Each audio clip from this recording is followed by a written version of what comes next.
السلام عليكم ورحمة الله وبركاته. طلاب الأعزاء، طلاب الصف الأول الثانوي، الفصل الدراسي الثاني 2025، مع قناتكم قناة نسر اللغة العربية ومستر محمد سمير، والامتحانات الشاملة والامتحان الأول من ملخصكم ملخص الأضواء 2025.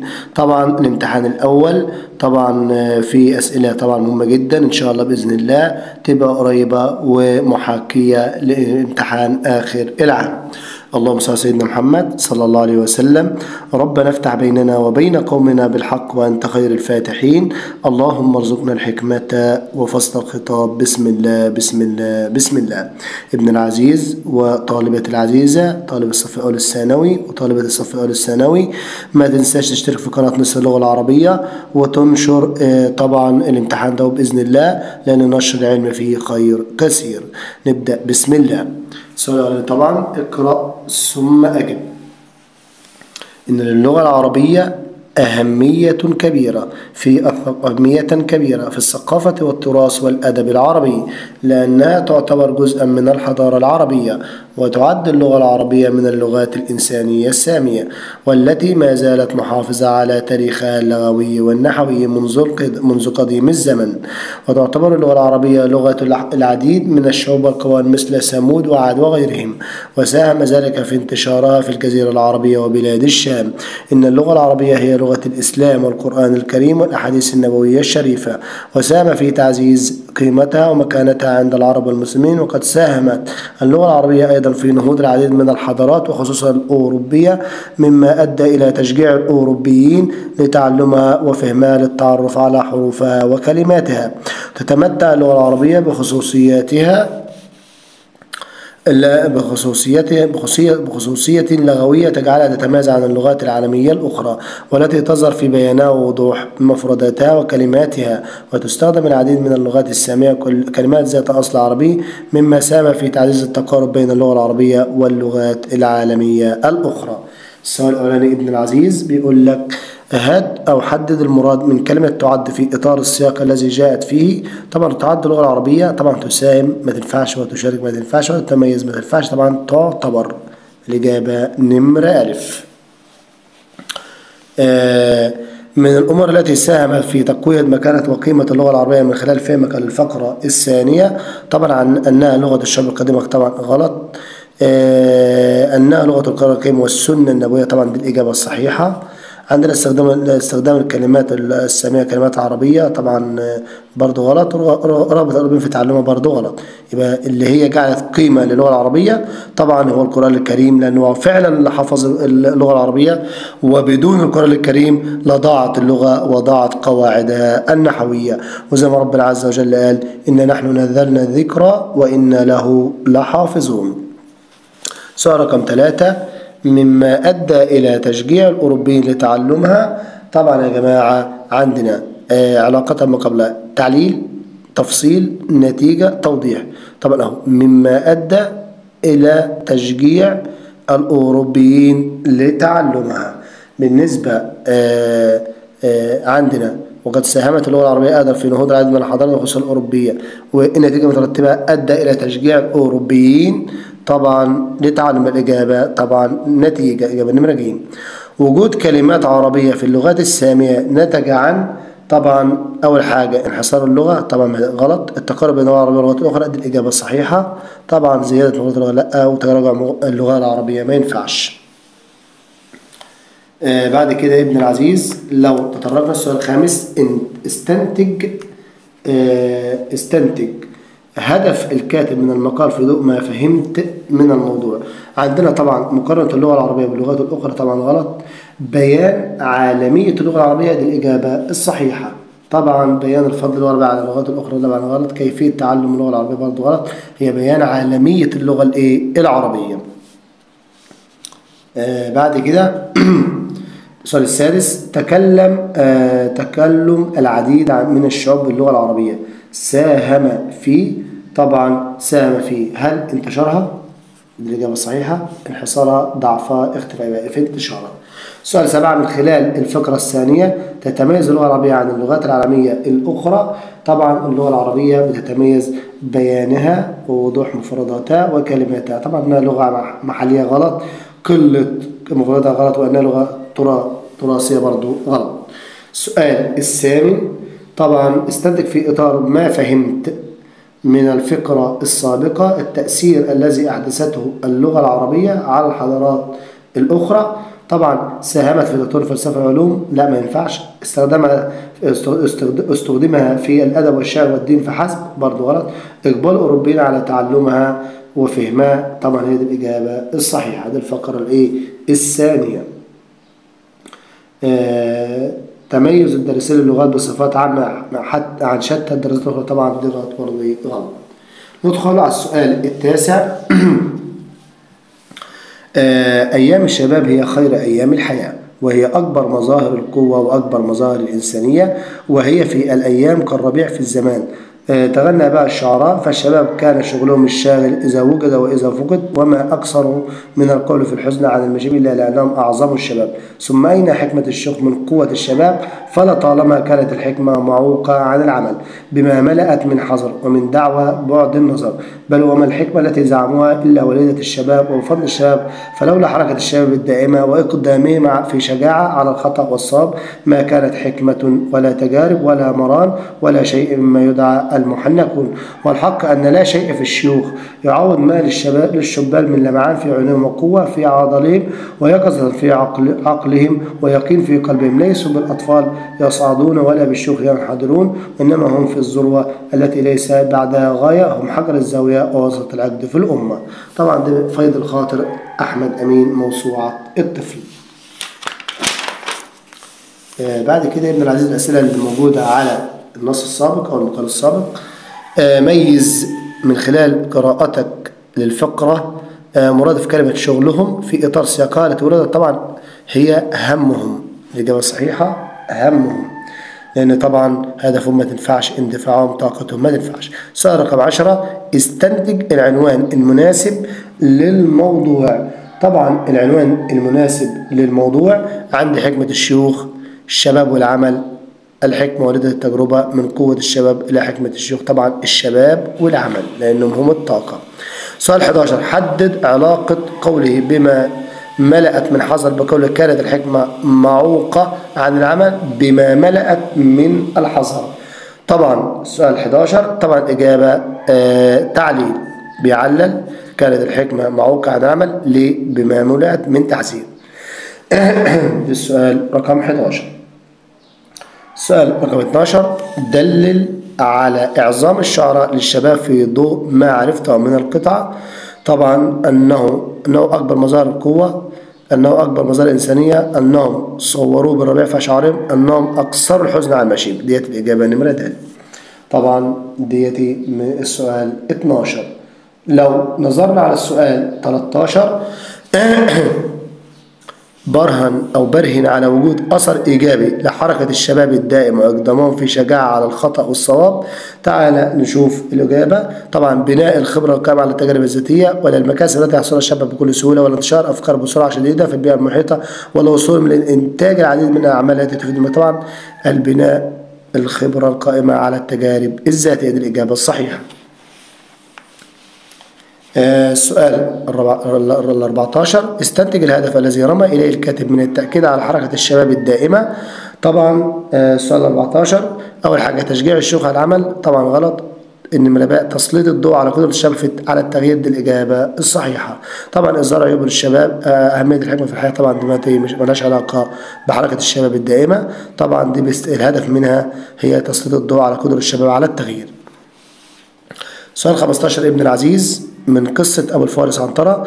ذهب بسطام إلى عنترة في أول الصباح فناداه ودعاه إلى قتاله، وحاول عنترة أن يدافع عنه قائلا إن لم يأتي إلى شيبان مغيرا ولا عدوا، ولكن الفتى أصر في عناد وأقبل عليه شاهرا رمحه، فلم يملك عنترة إلا أن يبارزه له، ولكنه طاول واقتصر على الدفاع عن نفسه حتى أصابه منه جرح في ذراعه فصاح به أما كفاك أن جرحت عنترة؟ فصاح بسطام مباهيا بل جئت أطلب رأسك أيها العبد لا أعد بها إلى سنان رمحي.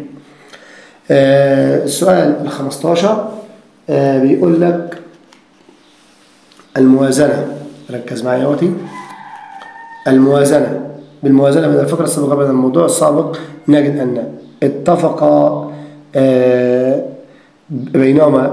بينهما من حيث بيان الفرقة بين قوة الشباب وقوة الشيوخ. طبعا الإجابة بتكون السؤال 15 طبعا اتفاق بينهم من حيث الفرقة بين القوة والشباب طبعا غلط. اختلاف بينهما حيث تبين الفقرة حكما الشيوخ بينهم برضه غلط. اختلاف بينهما حيث تبين الفقرة قيمة الثقة بالنفس بينما يركز الموضوع على أهمية القدوة برضه غلط. اتفق بينهما، فالموقف المذكور في الفقرة يقوم دليلا على مظهر قوة الشباب واغترار الشباب بها. يبقى الإجابة نمرة د بالإجابة الصحيحة. بعد كده السؤال 16 اقرأ ثم أجب. قال معروف الرصافي يصف مأساة أرملة بعد موت زوجها: لقيتها ليتني ما كنت ألقاها، تمشي وقد أثقل الإملاق ممشاها، أثوابها رصة والرجل حافية، والدمع تزرفه في الخد عيناها، بكت من الفقر فاحمرت مدامعها، واصفر كالورث. طبعا الورث اللي هو نبات أصفر اللون من جوع محياها.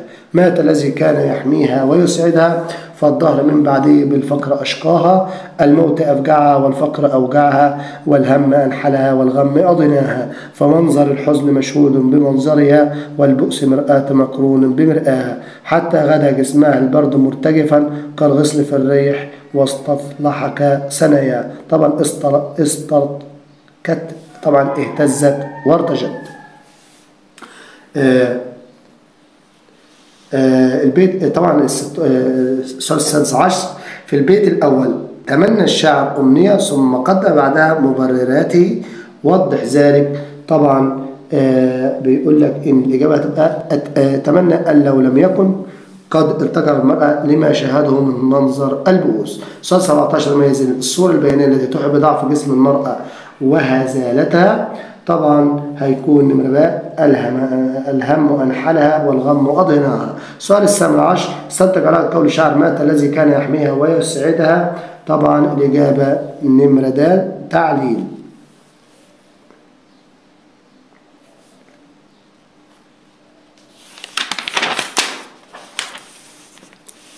بعد كده ابن العزيز السؤال 19 العاطفة المسيطرة على الشاعر في الأبيات. طبعا الرضا والإطمئنان غلط، النفور والكراهية غلط، الحب والمودة غلط. طبعا هي الحزن والأسى. السؤال 20 حدد المراد من الضمير الهاء في قول الشاعر من بعده في البيت الرابع. طبعا الإجابة نمرة ج قصده على الزوج. السؤال 21 دلل على حدد الدلالة المعنوية لوصف المرأة بأنها كالغصن في الريح. طبعا السؤال 21 إجابته نمرة أ ضعفها وهشاشتها. سؤال 22 حدد العلاقة بين اللون الأصفر الذي ورد في القصيدة وحالة المرأة النفسية. طبعا الإجابة نمرة باء يرمز إلى الحزن والمرض. سؤال 23 اقرأ ثم أجب.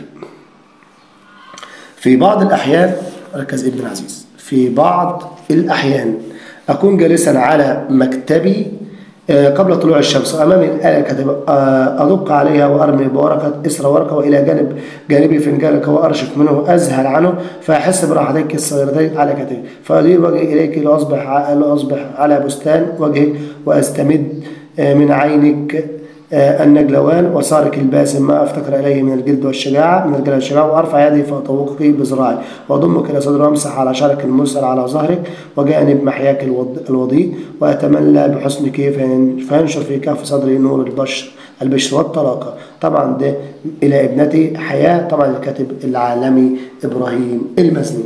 حدد معنى النجلاوين. طبعا اللي هي الواسعتان.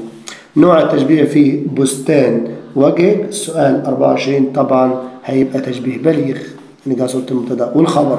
السؤال 25 ما العاطفة المسيطرة على الكاتب؟ هي حب الآباء للأبناء. السؤال 26 ابن العزيز وطالب الغالي طبعا استنتج من واقع النص سمة من سمات أسلوب الكاتب. طبعا السمة السيدة هي جمله قصيرة متلاحقة وعباراته سلسة شائقة. سؤال 27 أضمك إلى صدري تعبير يوحي به. طبعا بيوحي بالحنان.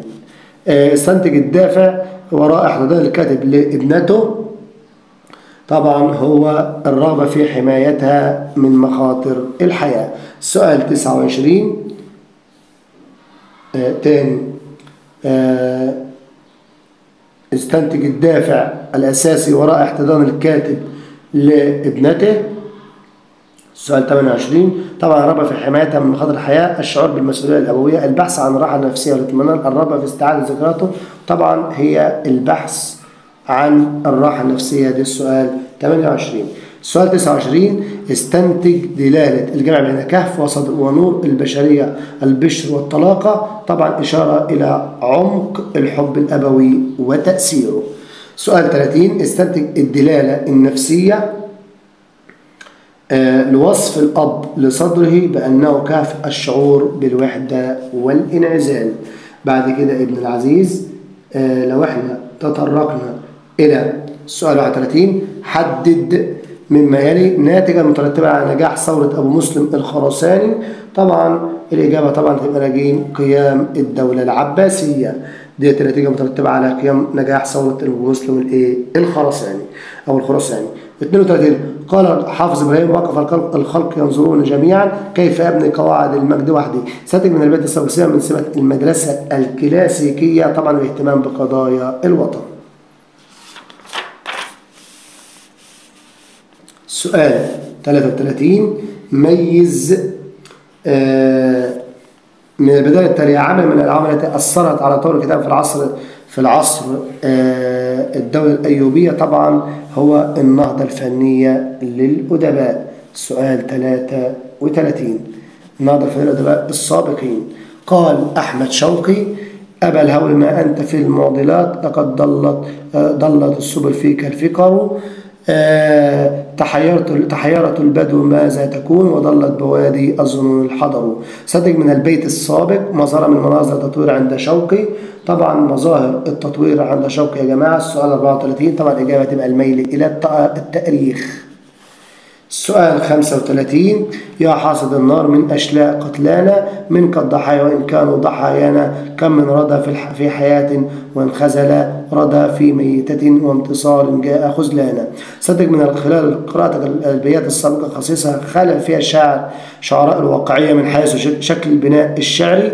طبعا يا جماعة هيكون الإجابة نمرة د استخدام السطر الشعري كوسيلة فعالة لنقل الواقع بكل تجلياته.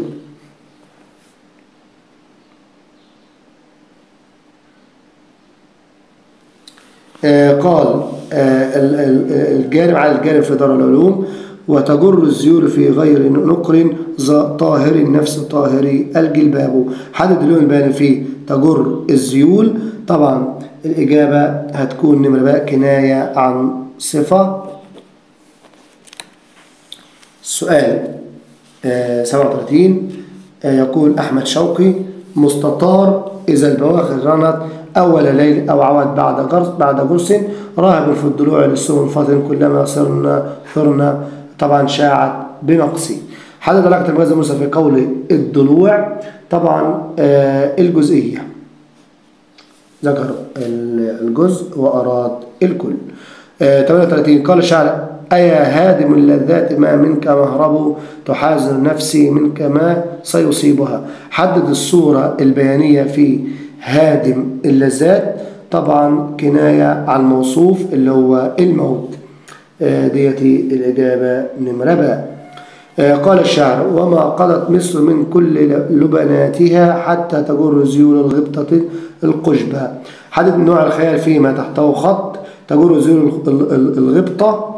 طبعا هيكون الإجابة نمرة باء استعارة مكنية. قال الشاعر نزلت بكم طالبا رفضكم فلم تنزلوني ولم ترفضوني. حدد علاقة المغاز المرسل في الشطر الأول. طبعا الإجابة هتكون نمرة د الحالية نزلت بكم، طبعا أي بقريتكم، تكلم بالحال وأراد طبعا أتكلم بالحالية في المحلية وأراد الحالية. سؤال 41 قرأت جميع بحوث زملائي ولم أقرأ بحثا. عند التعبير عن المعنى الصعب بأسلوب استثناء هتكون طبعا الإجابة نمرة باء. قرأت أبحاث زملائي إلا بحثا، أسلوب طبعا تام مثبت.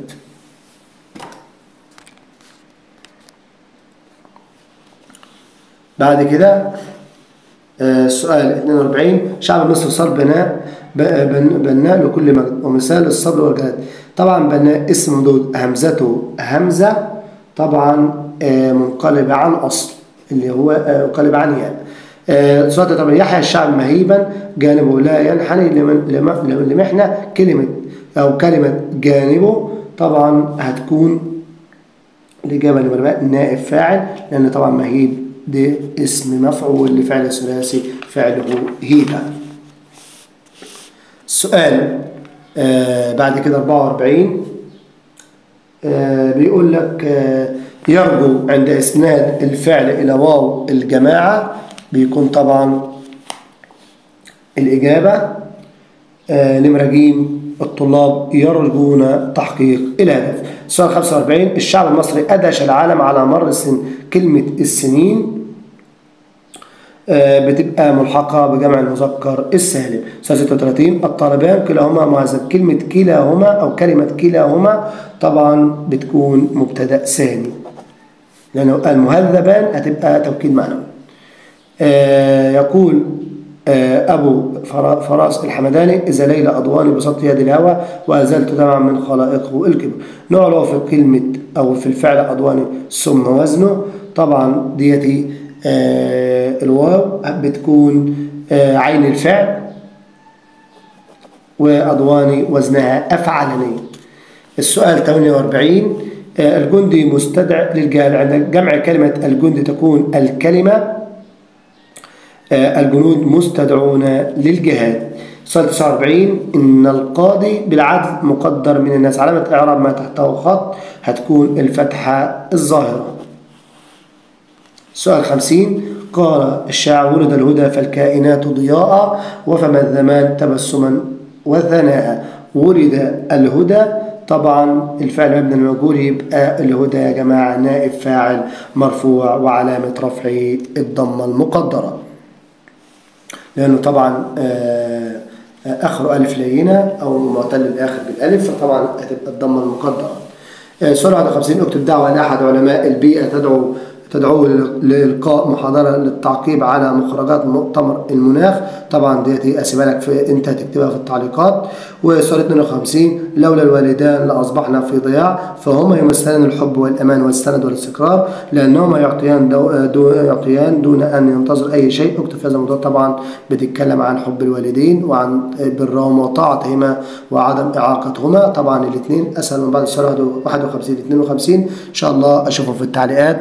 لو أمكن ابن العزيز أتمنى من الله عز وجل أن أكون قد وفقت في طبعا فتك في الإجابات وفهم بعض الجزئيات في أول نموذج من امتحانات طبعا مذكرة الأضواء 2025. وفي نهاية الفيديو وصلى اللهم على سيدنا محمد وعلى آله وصحبه وسلم والحمد لله رب العالمين. قبل ما أختم ابن العزيز ما تنساش تشترك في قناة نسر اللغة العربية وتنشر الفيديو له وسع نطاق. وسلام الله عليكم ورحمته وبركاته.